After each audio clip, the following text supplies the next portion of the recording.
Ice and rock. Rock and water.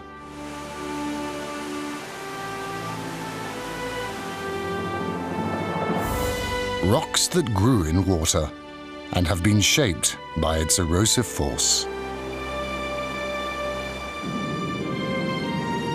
Wetlands and woodlands. This is the very heart of Austria.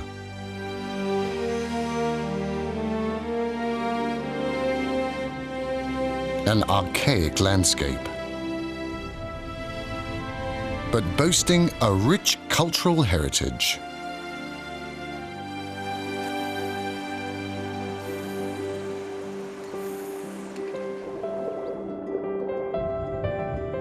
A river set in stone, shimmering like a crystal.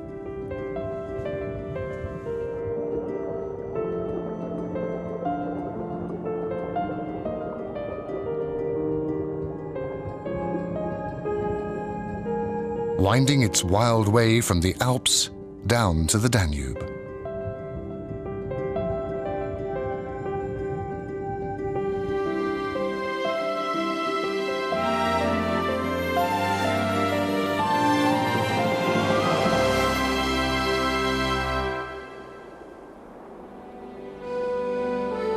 These peaks mark Europe's and Austria's very centre. But when these rocks were still an ocean floor, this was the shelf of a continent. Like the rock of these peaks, the glacier too grew layer by layer.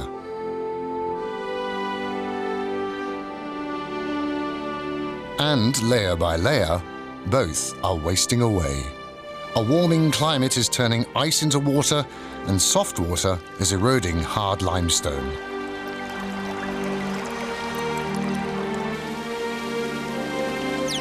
Limestone, in turn, makes the water hard.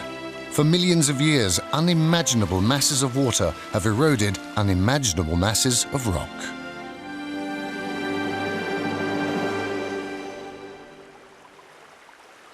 Relentlessly, cold meltwater flows over rock that once formed in a warm sea.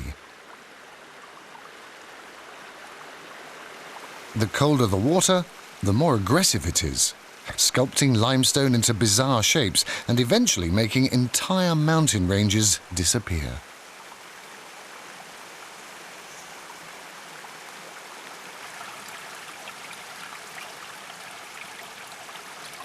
After its long journey through the darkness of conduits and cavities, the water comes to light at the base of these karst mountains.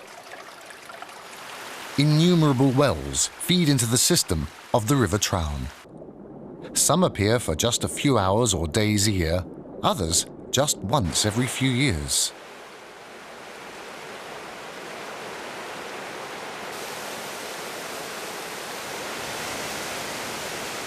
As soon as the water tumbles through ravines and shoots over rock walls, it mixes with air. Thousands of such wells feed into the river system, but this mountain lake is considered the Traun's main source. It's the first and smallest of 3 lakes through which the Traun's main tributary flows.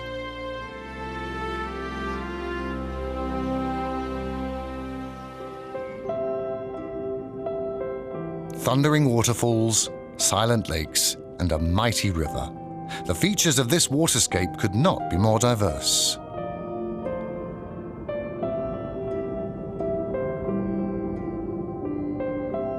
There are a few places where the lake is shallow enough for sunlight to reach the bottom, and it's here that life flourishes.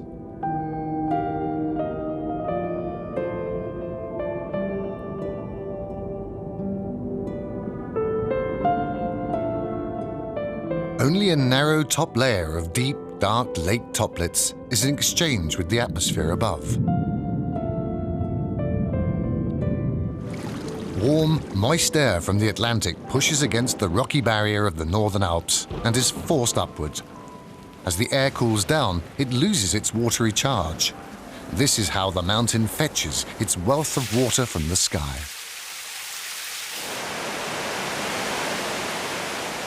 Once the huge caverns inside the mountain are filled to overflowing, mighty waterfalls gush from openings high up in the rock walls. A mountain forest with a tide, following the seesaw of high and low pressure systems over the Azores and Iceland.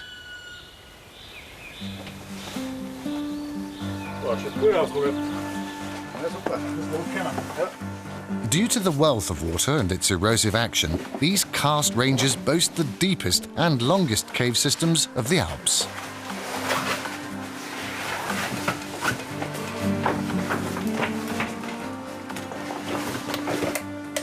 The cave walls are slippery like fish skin, polished by the water masses that shoot through these giant arteries with enormous pressure and speed.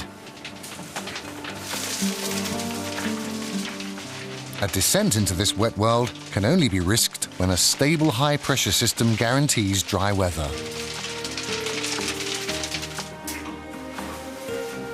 Each rainy period changes these dark spaces. Narrow siphons are widened, wide passages are blocked. Huge rocks shoot through these tunnels like heavy artillery, even vertically upwards.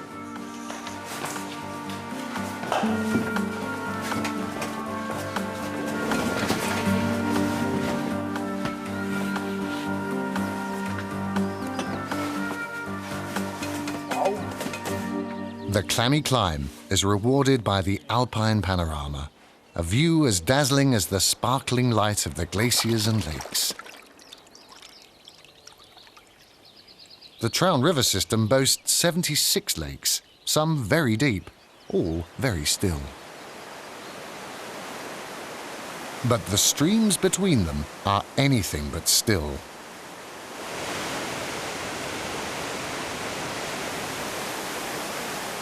These wild rivers connect the lakes with each other, and all of them with the River Traun. This one is the Traun, its main tributary flowing from the town of Aussee to Hallstatt. Narrow canyons have a microclimate of their own. Extreme humidity and near-constant temperatures invite typical plants and animals.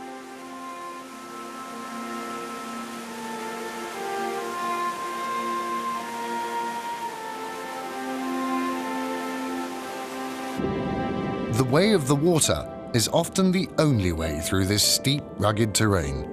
It's the path of the least resistance. However twisted and hidden it may be, the water will always find it. It's not often that the current is as peaceful, the water as clear as just now. Within minutes, these canyon rivers can multiply their volume and their thrust and roar through the gorge. The polished, ever-wet rock walls show how high the water can rise. At such times, it's not only water that thunders through, but also rocks and timber.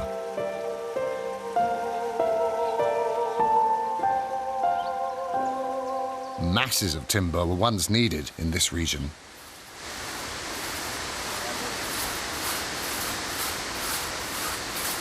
Timber for the region's salt mines, and firewood for the many huge salt pans.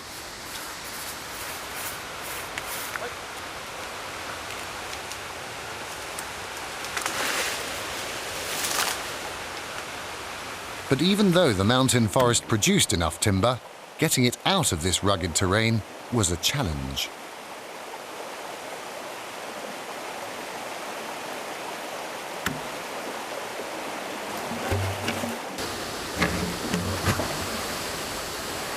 People learned from the water, but because there wasn't always enough water available where and when it was needed, dams were built in the ravines. Underneath these dams, masses of timber was piled up in the riverbed.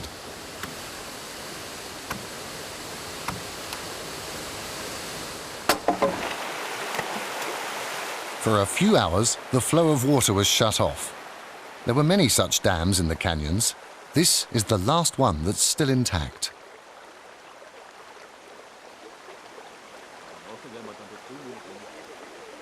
Waiting for the reservoir to fill was like the calm before a storm flood.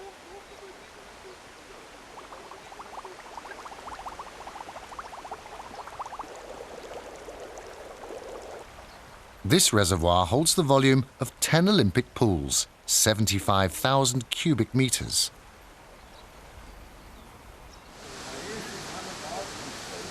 Carrying long hooks, the men go to their positions in the canyon. They must make sure that the timber will move on and not clog up the flow.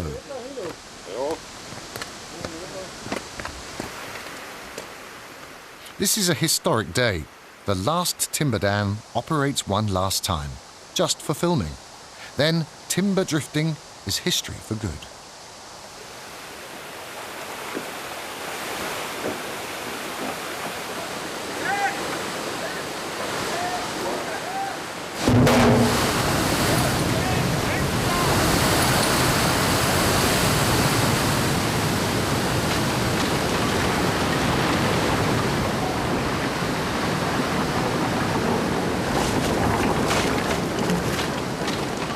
Once, thousands of logs were drifted through these canyons in one go.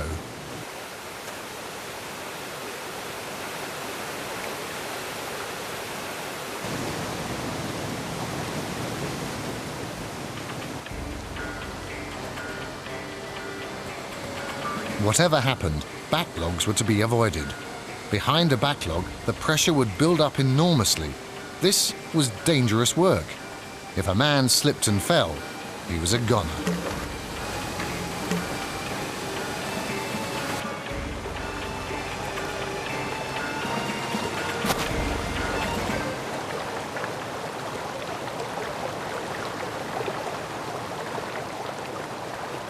But the rough side of this land is not its only one.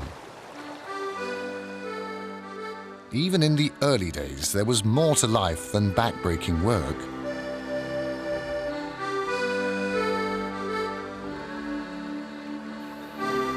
When spring arrives, advancing valley by valley after 7 months of cold, it's time to celebrate. And the first to wear festive apparel are the mountain meadows.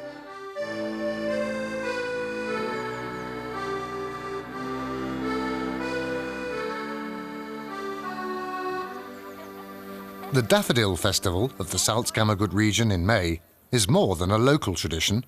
Its roots go back to ancient Rome, China, to the days of the pharaohs and to early Muslim culture.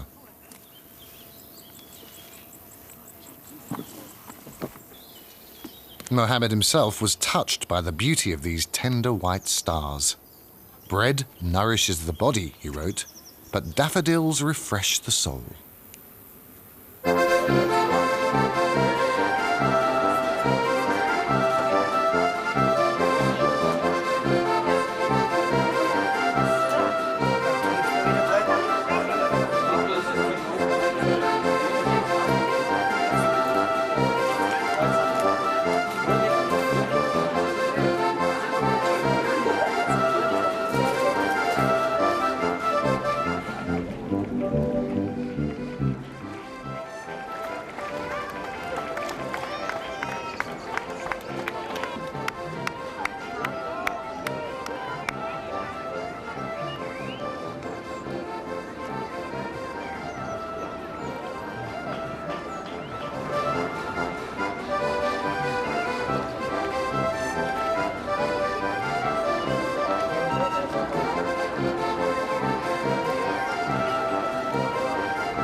The Grundlsee is the third lake passed by the Traun.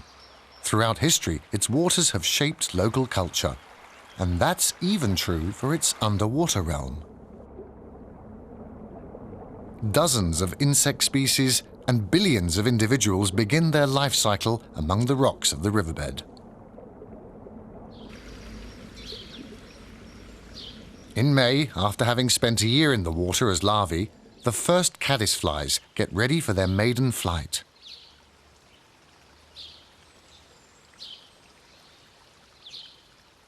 There's hardly another place in the world where so many grown men study insects with such keen interest as along this river.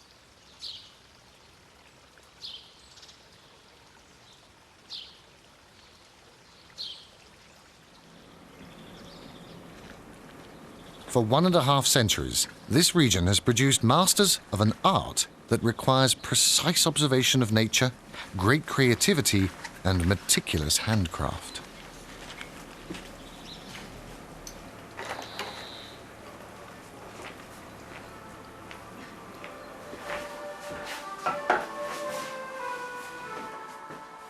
This could be a goldsmith's workshop. The masterpieces that are made here could be creative jewellery.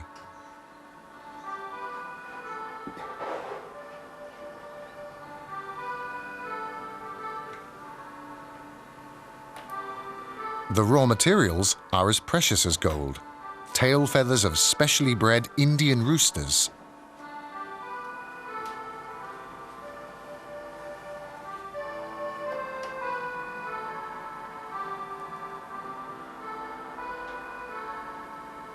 The master checks his creation with the eyes of a fish, because it's fish that are to be tempted by its filigree beauty.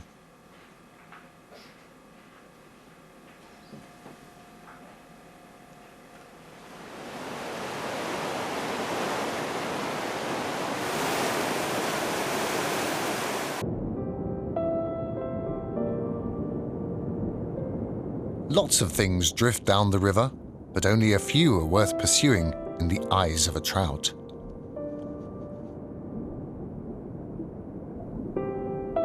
Whatever is worth chasing must be identified and caught within a second, otherwise it's gone forever.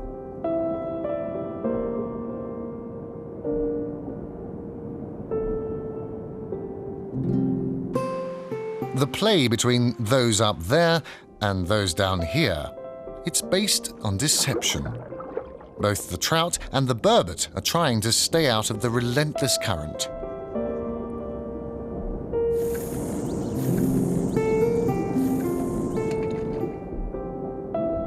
Trout is territorial. Like the fisherman, the fish knows every detail of the riverscape, the currents and eddies, the protected niches, when and where certain insects are active, where the big fish are positioned. He can place his delicately crafted fly on a spot the size of his palm 20 meters away, a skill not to be acquired in one day.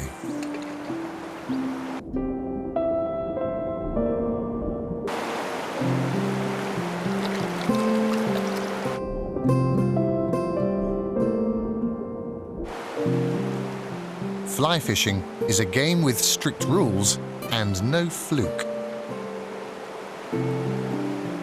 And in most instances, there's no loser. In the gorges, avalanches take half the summer to melt away. Humphrey Davy, father of all fly fishermen, called the Trown's upper reaches a whitewater paradise. A paradise not only for fly fishermen, but also for their competitors.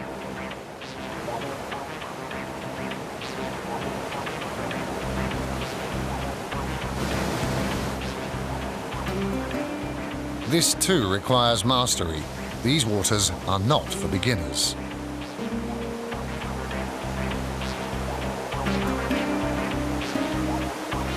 Among canoeists, the name of this gorge is whispered with respect.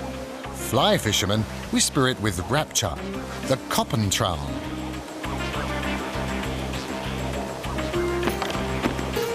Between canoeists and fishermen, it's not always plain sailing.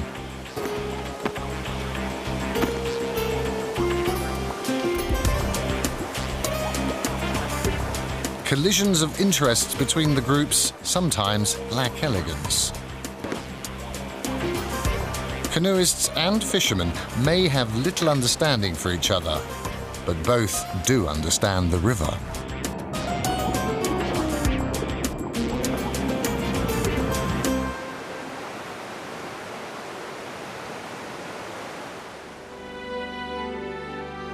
The Koppentraun runs through a vast alluvial fan created by the river itself. It flows into Lake Hallstatt, right opposite the ancient town of Hallstatt.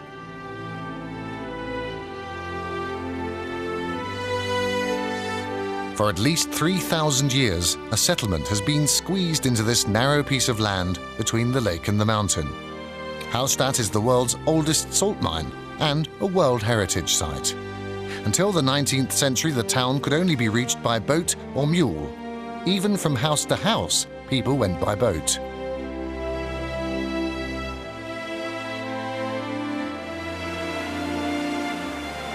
Where the waters of Lake Hallstatt discharge into the Traun River, there used to be a logging dam so that a surge could be created for rafts and boats. Downstream from Lake Hallstatt, the Traun is still a fairly rapid mountain river and not yet deep enough for bigger boats. This is the region of the barbel.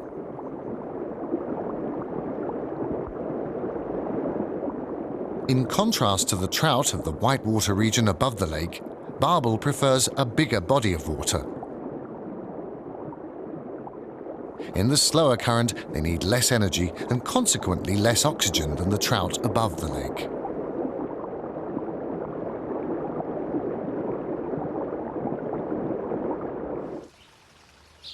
Each spring, swarms of nays migrate up the Danube's tributaries.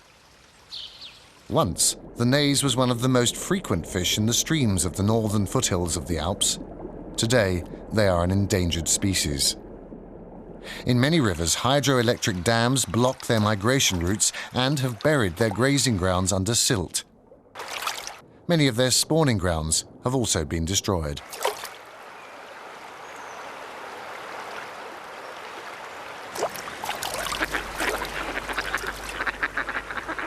The nays gather in shallow places for mating and spawning. During the mating season, the skins of male and female fish take on a reddish colour.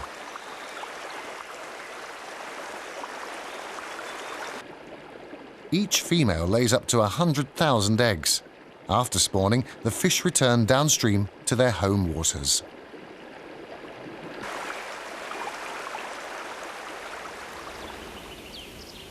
A river without water? Not quite. The water runs invisibly below the surface. Only now and then does it rise above the rocks, just frequently enough to keep the gravel bed free of vegetation. In these quiet canyons, rare botanical gems have survived, such as the lady's slipper. On a hot summer's day, this could be taken for the dry backcountry of the Mediterranean, if it weren't for these bizarre shapes of ice. Remnants of spring avalanches that feed the underground river all summer long.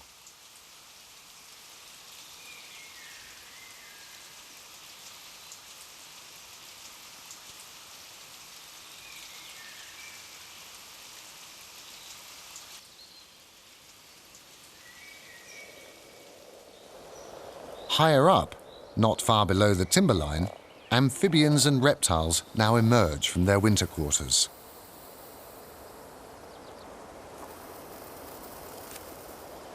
On the northern forest fringe, the snowmelt takes longer.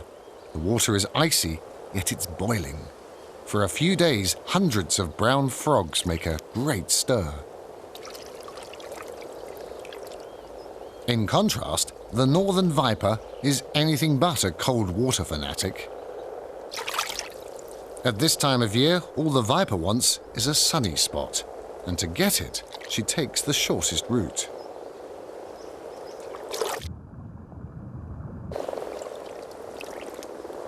In the bath, making friends is quick and easy.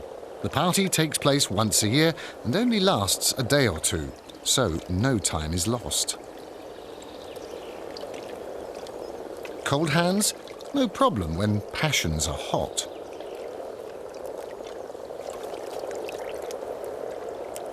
In the milling crowd, male and female are hard to keep apart, nor does it seem to be an issue. The pool quickly fills up with eggs. The jelly covering them acts as a solar collector and heats up the icy water. It's a real contrast bath for the frogs.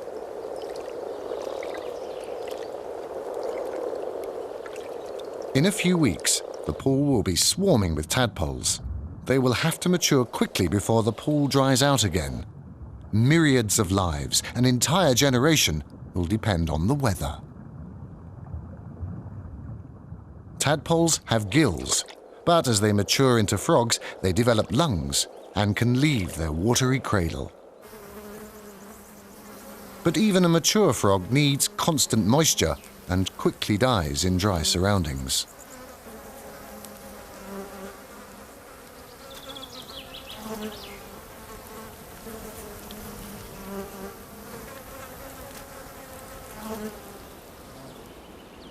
Salt, water, timber. For millennia, these were the three pillars of the region's wealth.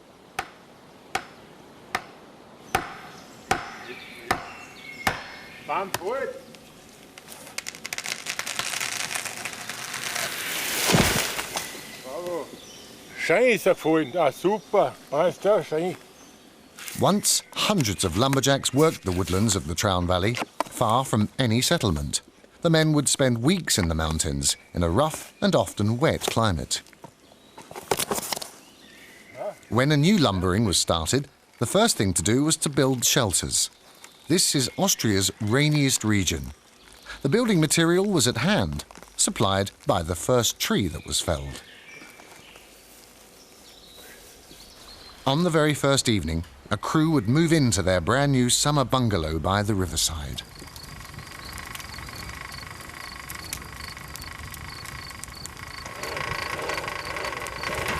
Many lumberjack camps had their own forge. Iron tools, clamps or chains for raft building were made or repaired out in the field.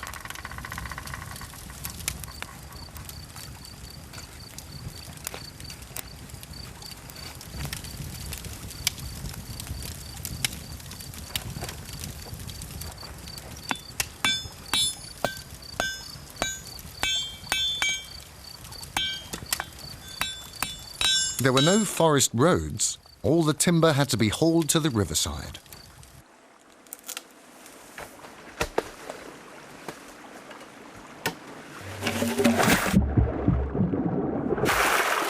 Below Lake Hallstatt, the River Traun was big enough to carry rafts and, much later, boats.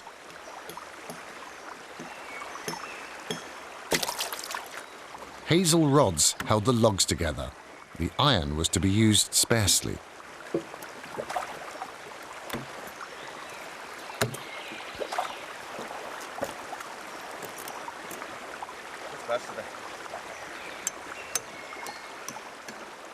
For centuries, thousands of rafts would glide down the Traun each year, often all the way to the Danube, and sometimes on and on for weeks to the shores of the Black Sea.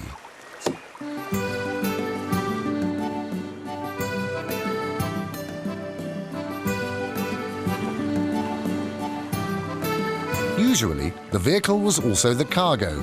Until boats were used in the Middle Ages, rafting was the only way of moving goods out of the Alps.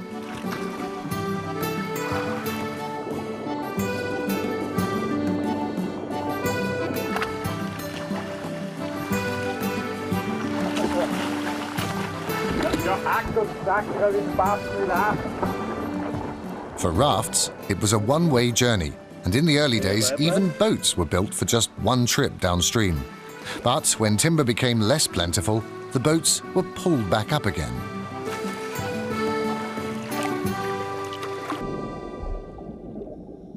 This required massive changes along the banks.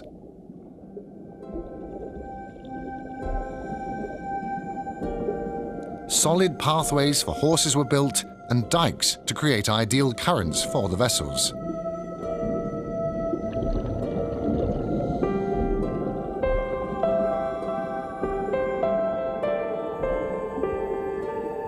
Today, remnants of these structures are found underwater, upstream from hydroelectric dams. River clams have colonized the ancient timber.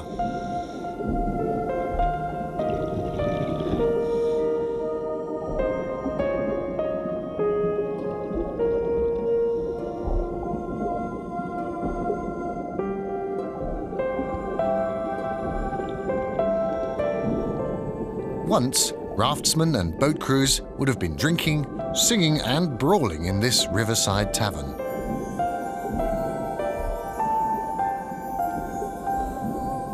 Today, huge pikes glide through the ruins. The 25 dams along the Traun offer them the deep, calm waters they would not find in the free-flowing river.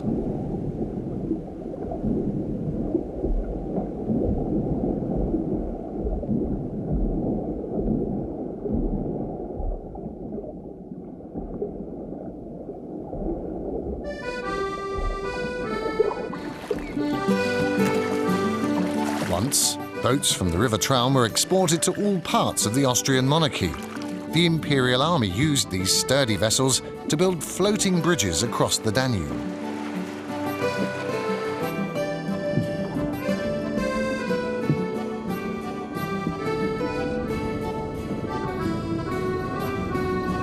First, a flat, light boat type was built for the shallow and often rapid river.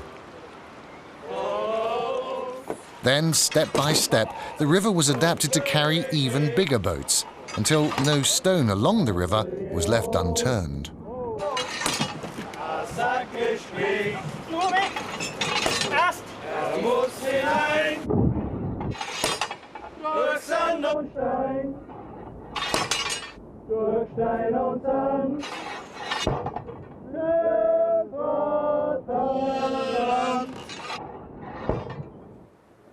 When in autumn the sun nuzzles close to the peaks and ridges, the lake char congregate at their spawning grounds.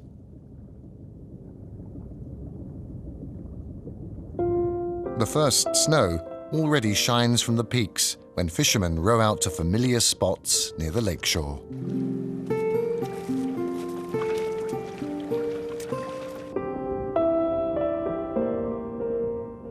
Year after year, fish and men meet at the same places in the same season.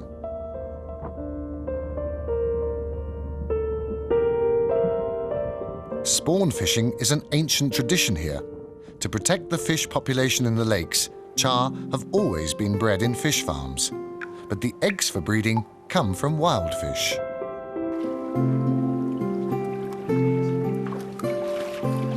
These lakes are Ice Age relics.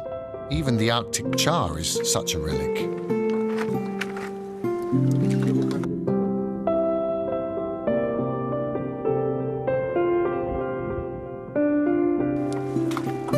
Like the trout, the char belongs to the salmon family.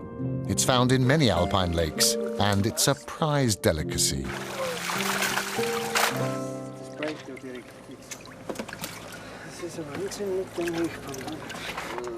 A few big females are chosen, their eggs extracted and artificially fertilized. In the fish farm, the survival rate of the fry is 100 times higher than in the wild.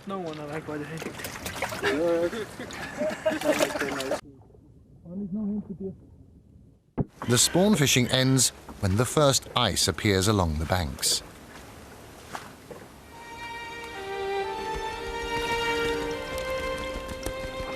Coots are perfect swimmers, but now they turn pedestrian.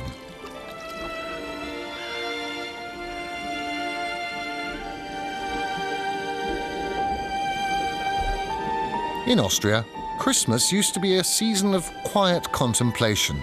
Under the ice, it still is.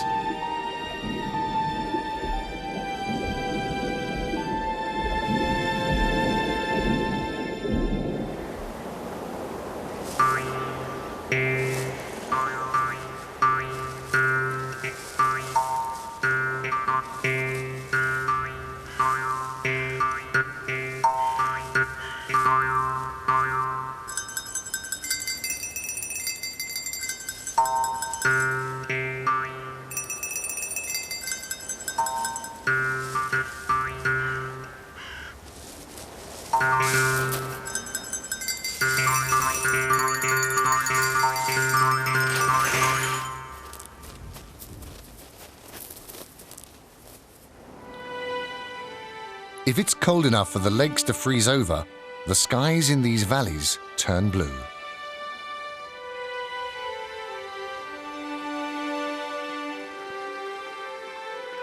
Only then can the midday sun make the meltwater run off the steaming shingle roofs. In the Salzkammergut, it takes a cold spell to make the sun come out. When the air is warm and the lakes open up, the Traun Valley is in for fog.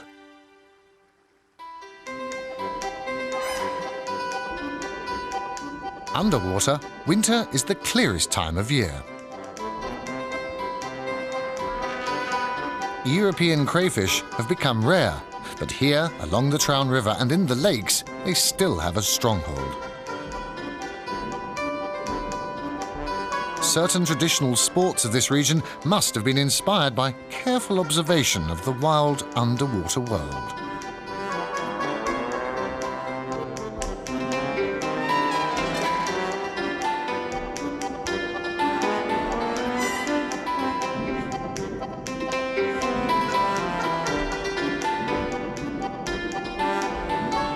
The redfin perches are not just here to watch a good fight, they also hope for some of the spoils.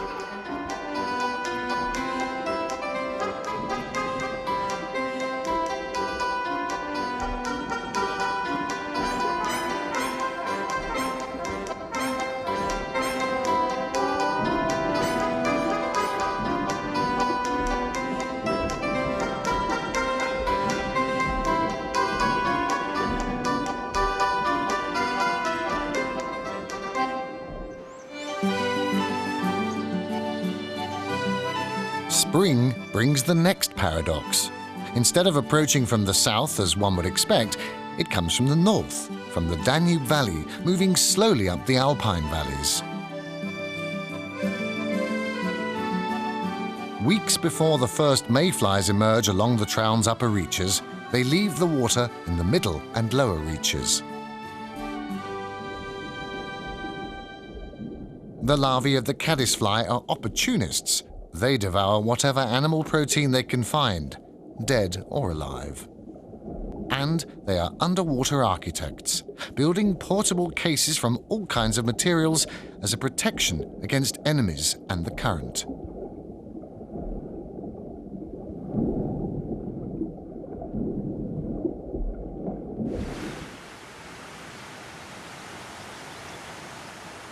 As soon as flies of all sorts dance above the water, fly fishermen also begin to swarm. Each time of year or day, each river and each type of fish requires special flies. A real master knows exactly which of dozens of varieties is exactly right, and if he doesn't have it, he'll make it right then and there.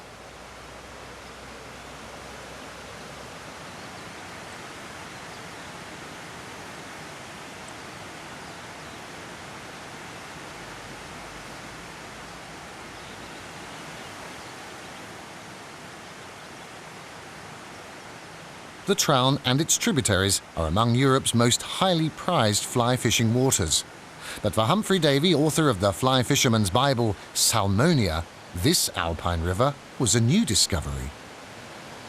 Humphrey Davy wrote an enthusiastic book about his ramblings with a fishing rod along the River Traun. And since then, trout, char and grayling have enjoyed international relations.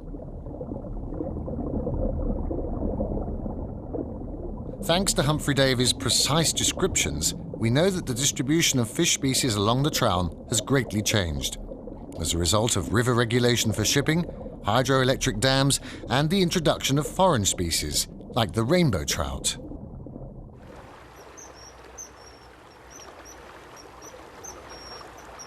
But the new system also works.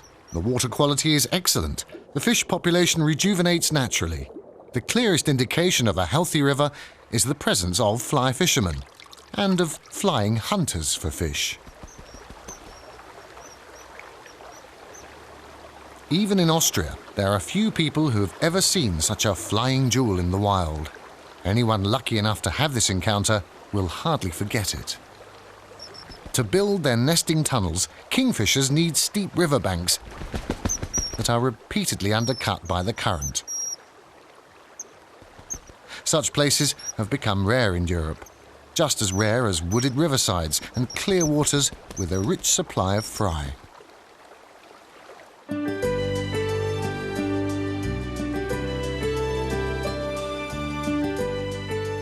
The fifth, last and largest lake the River Traun runs through before it leaves the steep mountains and enters the gentle hilly country bears its very name, Lake Traun.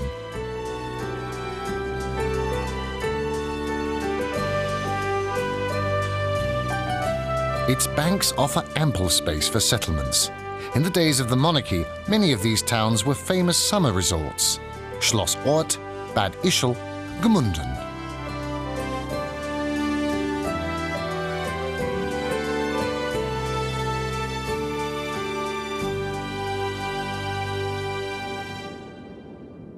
Since rich tourists from Britain explored the Alps in the 19th century, these provincial but elegant towns have served as comfortable base camps for their excursions up the Alpine rivers. Many a dandy came here to test his mettle in the mountain wilderness, and until this day, the true snob is recognised by the original apparel of the British country gentleman. The other musts are an historic fishing rod and a local guide. Even if such a pair may remind the locals of Don Quixote and Sancho Panza, dyed-in-the-wool Britons have never found anything comical about it.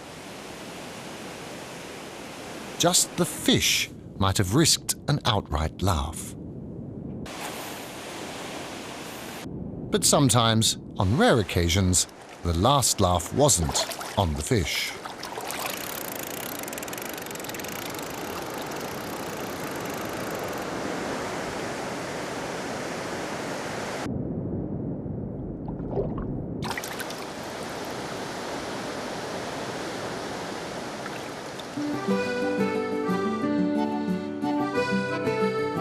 Once the Traun has left the mountains behind, its flow is slower, broader.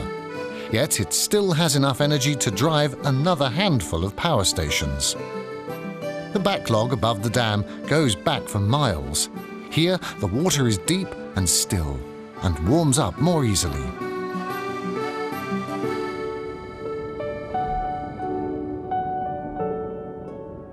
The fish grow much bigger than in the rapid current. There's more food available, and they lose less energy.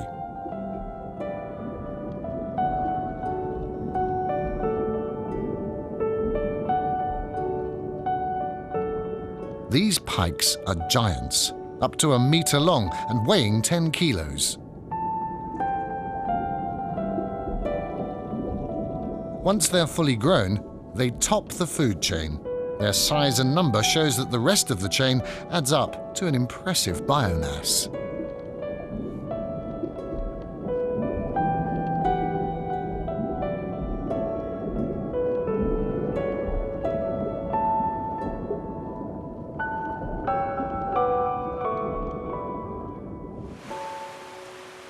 This hydroelectric station on the River Traun has been in operation since 1922. Over the years, it's become an organic part of the river. The old dam marks the last steep drop and gorge in the course of the Traun, the impressive Traun waterfall.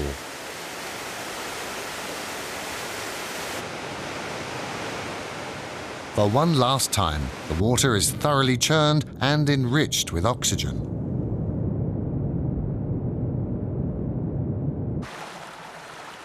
Austria has numerous hydroelectric power stations. Those along the Traun produce enough energy to supply 200,000 households with electricity.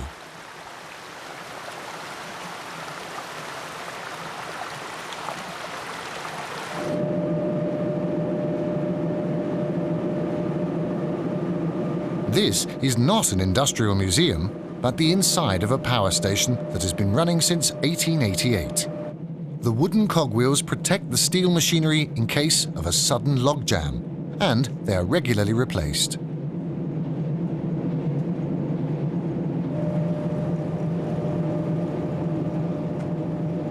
No fish on its way upstream can pass such a dam. To help migrating river wildlife, so-called fish ladders have been installed.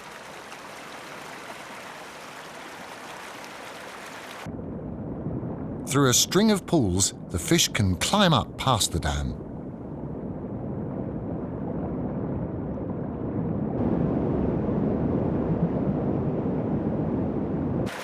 Each pool has sufficient quiet water for the fish to rest in before they move on up the next step.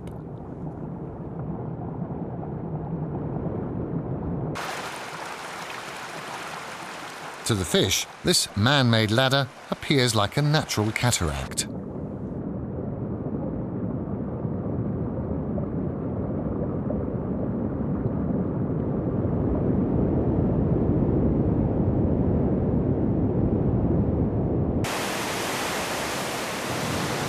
When the operation of the power station leaves sufficient water in the river, the Traun thunders down the natural cataract into a deep gorge.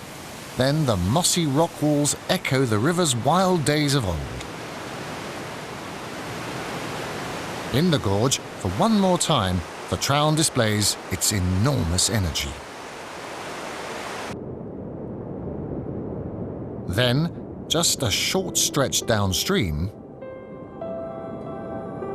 the Traun calms down again.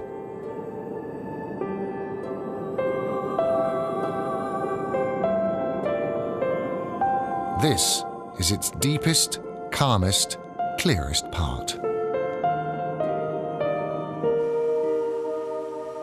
When the water level is low in a dry summer, or the frost is severe in winter, the river becomes as bright as a crystal.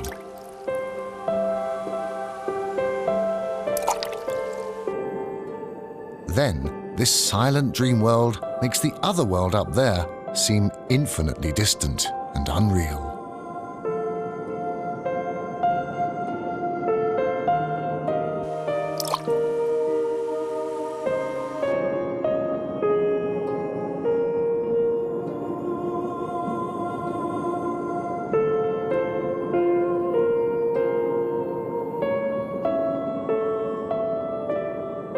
The world up there, it is very different. The Traun reaches the Danube within the city borders of Linz, and yet, to its very end, it remains a wild thing. The wetland forests near the Danube are strictly protected. In spite of heavy industry and urban areas nearby, these woodlands remain an island of raw wilderness.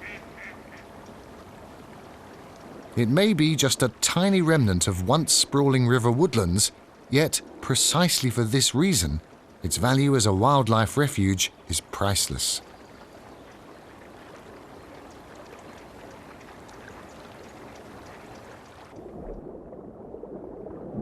From here, life in the rivers can regenerate.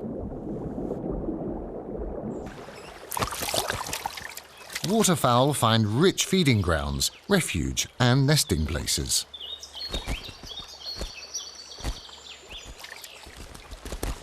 The wild beauty of such a river jungle is reason enough to carefully preserve it. But even if you're blind to beauty, it's important to know that the city's drinking water comes from here.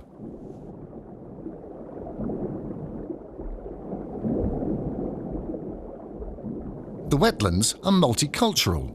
American signal crayfish, intentionally introduced or escaped from farms, have been invading Alpine river systems.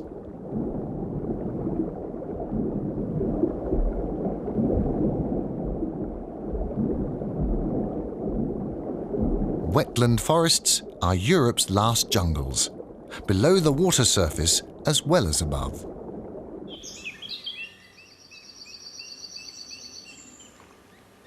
Wherever sunlight reaches down to the lowest level, the underbrush explodes. Luxurious green fills every gap. Here, nature can unfold in wild profusion.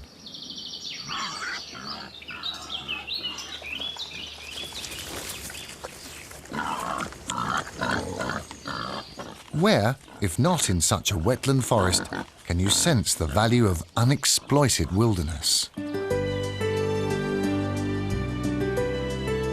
The groundwater currents of the Traun and the Danube mix miles before the rivers meet. But the Traun's contribution can only be seen from the air.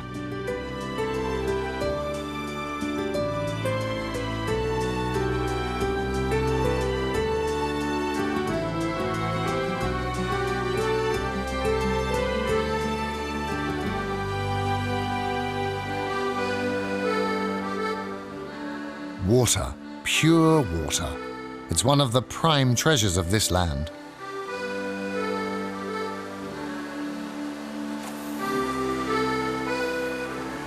It makes the Salzkammergut one of Austria's natural treasure troves.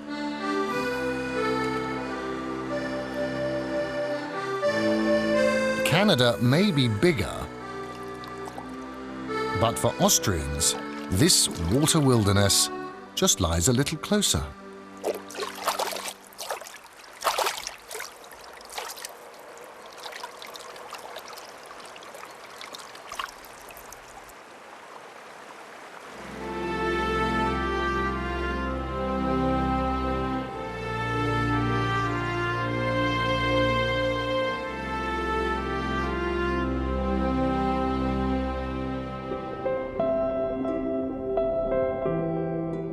Autumn and the river have reached the delta, the end and lowest point of a not-so-long journey.